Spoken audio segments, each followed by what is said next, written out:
আচ্ছা, তোমরা জানো অলরেডি তোমাদের এক্সাম ফর্ম ফিল আপ শুরু হয়ে গিয়েছে।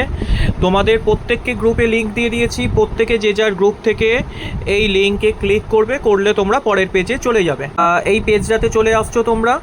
এই পেজ থেকে তোমাদের যেটা কাজ হলো, যেই সাইন আপ অপশানটা প্রথমে ক্লিক করা, ঠিক আছে? কারণ তোমরা প্রত্যেকে, অর্থাৎ first year, second year, third year, এখানে যারাই রয়েছো প্রত্যেকেই সাইন আপ অপশানটায় ক্লিক করে তোমরা পরের পেজে চলে যাবে। আচ্ছা, তোমরা প্রত্যেকে কলেজ থেকে যে এনরোলমেন্ট সার্টিফিকেটগুলো নিয়ে এসেছো, বা তোমাদের কাছে যাদের পিডিএফ আকারে এনরোলমেন্ট সার্টিফিকেট রয়েছে, ঠিক আছে, প্রত্যেকে সেটা দেখে এনরোলমেন্ট নাম্বার এখানে দুবার করে বসিয়ে নেবে। নামের জায়গাটা ফাঁকা রাখবে, এখানে তোমরা এমনিতেও সিলেক্ট করতে পারবে না। এরপরে তোমরা ডেট অফ বার্থ দেবে, ঠিক আছে? ডেট অফ বার্থ দেওয়ার সাথে সাথেই তোমাদের এখানে নাম অটোমেটিক্যালি শো করবে, ঠিক আছে? এরপর তোমরা কি করবে, এই লার্নিং সাপোর্ট সেন্টার সেট থেকে তোমাদের কলেজের নাম খুঁজে বার করে এখানে বসিয়ে দেবে, এখানে সিলেক্ট করবে তোমরা। এরপর তোমরা যে সাবজেক্টে অনার্স করছো সেই সাবজেক্টটা তোমরা এখানে সিলেক্ট করে দেবে। এখানে মোবাইল নাম্বারগুলো তোমাদের অটোমেটিক্যালি দেখাবে, ঠিক আছে? এখানে একটা করে অল্টারনেটিভ মোবাইল নাম্বার বসাতে পারো, বা তোমরা যদি মনে করো না আমরা এখানে এই অল্টারনেটিভ মোবাইল নাম্বার দিতে চাইছি না, তো সেক্ষেত্রে 5টা স্টার এখানে সিলেক্ট করে দেবে দুটো জায়গাতেই। আর যদি আমি বলবো যে তোমরা চেষ্টা করবে তোমাদের একটা করে অল্টারনেটিভ মোবাইল নাম্বার দিয়ে দিতে। এখানে ইমেল আইডিটা দিয়ে দেবে, আধার নাম্বার দিয়ে দেবে, ঠিক আছে? এবিসি আইডি তোমাদের যাদের আছে দেবে, না দিলেও চলবে। এখানে দেখতে পাচ্ছ এগুলোর জন্য কোনো স্টার্ট দেয়া নেই এখানে, অর্থাৎ এবিসি আইডি না দিলেও চলবে। এই অবধি বোঝা গেল?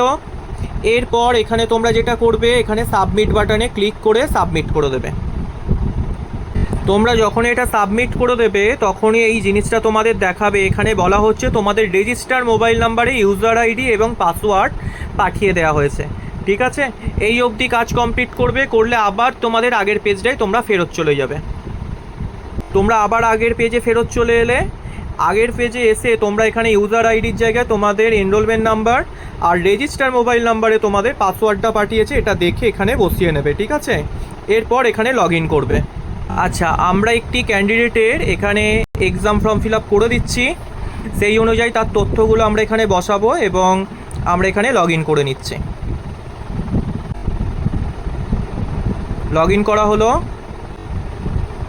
এরপর আমাদের এরকম একটি পেজ দেখাবে। এখানে এই সবুজ বক্সটাতে ক্লিক করতে হবে। আচ্ছা, এরপর আমাদের এরকম একটা পেজে নিয়ে চলে আসবে। এরপর আমাদের এখানের কাজ হলো এই সিলেক্ট অল অপশানটা ক্লিক করা। এখানে যার যে সাবজেক্ট রয়েছে সব কটা সাবজেক্ট এখানে একসাথে তাহলে সিলেক্ট হয়ে গেল, ঠিক আছে?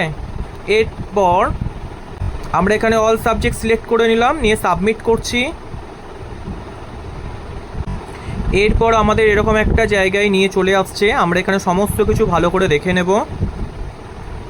আমাদের এখানে 1250 টাকা খরচ হচ্ছে, প্লাস একটা ব্যাঙ্ক ট্রানজ্যাকশান চার্জ এর সাথে দিতে হয়।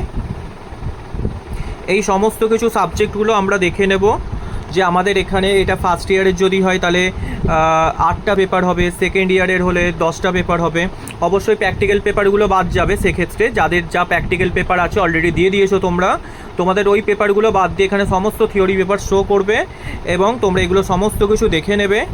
অন্যান্য স্ট্রিমে যারা রয়েছে, যেহেতু এটা আমাদের আর্টস গ্রুপের একটি ক্যান্ডিডেট, তো এবার এ নিয়ে হচ্ছে এনার সেকেন্ড ইয়ার চলছে, তো স্বাভাবিকভাবে এনার টোটাল এখানে 10টা পেপার দেখাবে। তো সেই অনুযায়ী আমাদের এখানে একটা এক্সাম ফর্ম ফিল আপ হচ্ছে, ঠিক আছে? আমরা এখানে পে নাও অপশানটাতে ক্লিক করব। এরপর তাদের এখানে আরেকবার কনফার্ম করতে হবে। আমরা ওকে বাটনে ক্লিক করলাম, অনলাইন পেমেন্ট অপশানটা ক্লিক করলাম।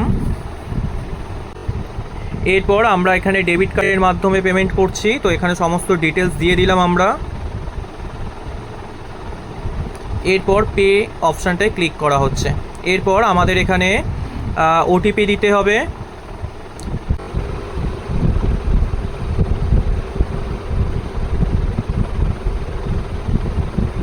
আমাদের পেমেন্ট কমপ্লিট হয়ে গেছে, এখানে দেখতেই পাচ্ছ। এরপর ক্লোজ অপশানটা ক্লিক করব। প্রয়োজন হলে তোমরা স্ক্রিনশট নিয়ে রাখো। এরপর আমরা এখানে নিচে আরেকটি কলাম চলে এসেছে, এটা ক্লিক করে আমরা দেখে নিলাম এখানে আমাদের সমস্ত কিছু ঠিকঠাকভাবে রয়েছে। আমরা আবার ক্লোজ অপশানটা ক্লিক করলাম, করার পর আমরা সবুজ বাটনটা আবার ক্লিক করব। সবুজ বাটনটা ক্লিক করার পর আমাদের এরকম একটা ইন্টারফেস আসবে। এখানে ডাউনলোড বাটন দেখতে পাচ্ছ, এই ডাউনলোড বাটনটা ক্লিক করলে একটা পিডিএফ ডাউনলোড হয়ে যাবে। এই পিডিএফটা নিয়ে আমরা প্রিন্ট আউট করে নেব। ঠিক আছে, এই জিনিস প্রত্যেকের কাছে প্রিন্ট আউট করে রেখে দেবে যত্ন সহকারে, যেহেতু তোমাদের সারা বছরের কার্যক্রমটা সফট কপির মাধ্যমে বা অনলাইনের মাধ্যমেই হয়, সুতরাং সমস্ত সফট কপি তোমরা প্রিন্ট আউট করে যত্ন করে রেখে দেবে। বলা যায় না কখন কোন জিনিসটা দরকার লাগে। ঠিক আছে, আর প্রত্যেককে এইভাবে এক্সাম ফর্ম ফিল আপ করো। একটাই কথা, এই পেমেন্ট এক্সাম ফর্ম ফিল আপের সময় অনেক সময়ই হয় পেমেন্ট ফেলড হয়ে যায়, অ্যাকাউন্ট থেকে টাকা কেটে নেয়।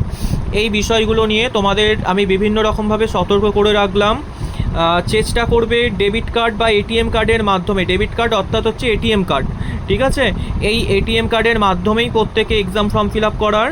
এবং তোমরা এটা নিশ্চিত করে রাখবে যে তোমাদের অনলাইন ট্রানজ্যাকশান অ্যাক্টিভেট রয়েছে, এবং তোমাদের চেষ্টা করবে যে যার নিজের অ্যাকাউন্ট থেকে টাকাটা যাতে কাটে। নিজের অ্যাকাউন্ট থেকে টাকা কাটলে তোমাদের যদি কোনো রকমভাবে পেমেন্ট ফেলড হয়ে যায়, তোমাদের সেই টাকা আবার কিন্তু দিতে হবে। কিন্তু তোমরা এর জন্য পরবর্তীতে বিভিন্ন রকম অ্যাডভান্টেজ পাবে। সেটা হচ্ছে যে কলেজ তোমাদের যেটা ব্যাংক সংশ্লিষ্ট ব্যাংক থাকবে, সেই সংশ্লিষ্ট ব্যাংকে তোমরা কমপ্লেন লঞ্চ করাতে পারবে, তোমরা 90 দিনের মধ্যে টাকা ফেরত পাবে। বা ইউনিভার্সিটি থেকেও তোমাদের 90 দিনের মধ্যে টাকা ফেরত করে দেয়। ঠিক আছে, এই জিনিসগুলো আমরা বলে রাখলাম। আর প্রত্যেকে এইভাবে নিজের ফোন থেকেই এক্সাম ফর্ম ফিল আপ করে নিতে পারবে, কোনো কিছু সমস্যা নেই। ওই শুধুমাত্র পেমেন্টটা যাতে অনলাইন করতে পারো সেটা নিশ্চিত করবে। আর যারা সাইবার ক্যাফে থেকে করছো অবশ্যই করো, সেক্ষেত্রে তোমরা নেট ব্যাঙ্কিংটা চুজ করার চেষ্টা করবে।